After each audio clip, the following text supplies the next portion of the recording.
Interpreting the film. Eternity from a Buddhist Perspective Part 11. Shattering wrong views and escaping the maze. We'll continue our discussion on the film Everlasting. One particular scene has sparked a profound dialogue between a master and a disciple. It acts as a mirror, reflecting the common vexations and attachments we often fall into in our daily lives. In the scene, Sheng Meng is bothered by Yupati asking him to give flowers to another woman. He repeatedly asks, "Why did you make me give flowers to that lady?" He's so caught up in this sense of injustice that he can't let go.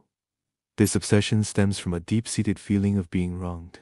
You can't wrong me. Once this vexation is ignited, it can expand infinitely and even manifest as an evil appearance. The disciple believes that if Yupati were smart, she would distance herself from Sheng Meng after seeing his resentment. But the master gets straight to the point. Yupati not only won't distance herself, but will wish Sheng Meng said those very words. This is because she can then use his unhappiness to prove she didn't wrong him and lead him to express his true feelings for her.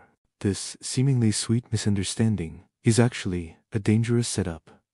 Yupati, an observer from outside the situation, clearly uses Sheng Meng's vexations. Meanwhile, Sheng Meng, trapped in the situation, is blinded by his own attachment and sinks deeper.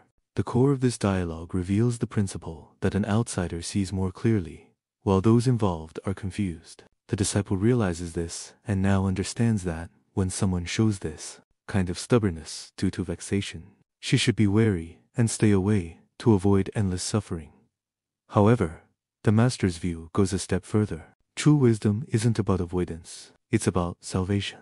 This may seem contradictory, but the master explains that only by helping and accompanying others in their suffering can we truly improve ourselves. This process is like entering a hospital, where we are the nurses and others are the patients. By interacting with them, we see the different forms of suffering caused by vexation. These examples are the best kind of demonstration by personal example. They remind us that if we give in to vexation, we'll become just as pathetic.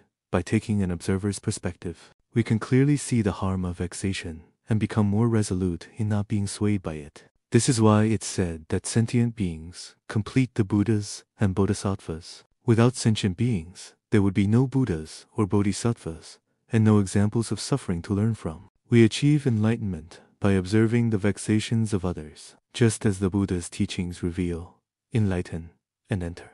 Sentient beings are revealing and demonstrating for us. The conversation also touches on a very important point. Many ideas we're taught from a young age are actually worldly, powerful, and wrong views.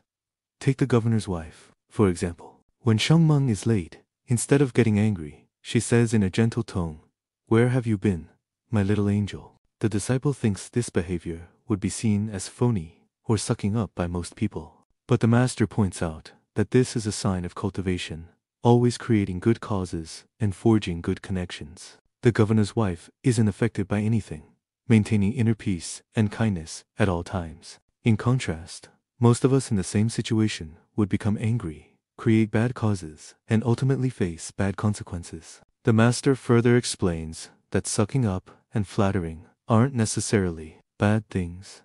We have to suck up to the earth when we farm, suck up to books when we study, and even suck up to food when we eat. This sucking up is actually a form of respect and reverence that brings about good results. Only the Buddha has reached a state of having no desires. For us, who are still cultivating and have desires, such as for the Dharma, we must achieve it through this kind of respect. Therefore, the idea we were taught from childhood that sucking up is bad is actually a wrong view. This wrong view causes us to be dissatisfied and angry with the world, making us miss opportunities for cultivation. This insightful conversation reminds us that vexation is a common human failing, and once we're caught in it, we become confused.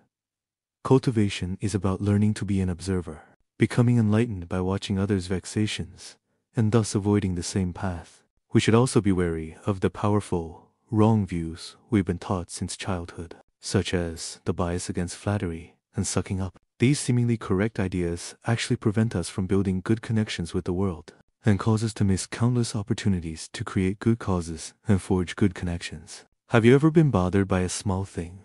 Have you ever unknowingly become an observer or an actor in your own vexation?